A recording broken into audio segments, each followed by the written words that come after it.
সন্ধ্যায় যদি এরকম পেঁয়াজু আর 1 কাপ গরম গরম চা থাকে তাহলে তো কথাই নেই। Please like and follow. আসসালামু আলাইকুম সবাইকে, আশা করছি সবাই ভালো আছেন।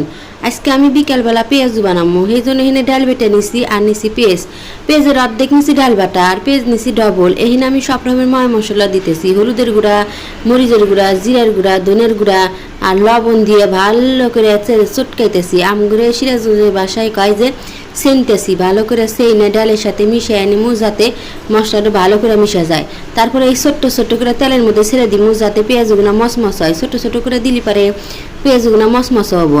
আর এই পেঁয়াজগুলো করলে এলে জেলে থাকতেই ভালো ভালো থাকে আর ক্রিস্পি হয় আর দেখতেও খাইতেও ভালোই থাকে এই এলে জেলে পেঁয়াজু।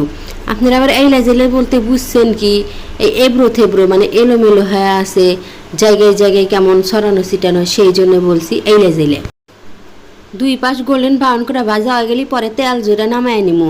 নামায় একটু টিস্যু পেপারের উপর রাখতেছি যাতে তেলটা টিস্যু পেপার শুষে নেয়। সেই জন্যে পরে একটু হ্যাঁ দেখলাম যে সব কিছু ঠিক আছে না, পরে দেখি ঠিক আছে। এখানে আমি চা বানাবো দুধ চা, সেই জন্য এখানে 2 কাপ চা বানার মধ্যে এতখানি দুধ নিছি। এর মধ্যে চিনি দিয়ে দিতেছি।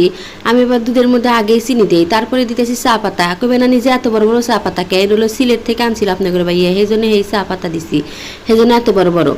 আর আমার কাছে দুধ চাই ভালো লাগে। আপনি করে ভাইয়ার আবার এই ছোটো কাপে হয় না, হ্যাঁ আবার মগে দেন আগে, তাই হ্যাঁ আবার মগে দিছি, আমি আবার ছোটো কাপে নিছি।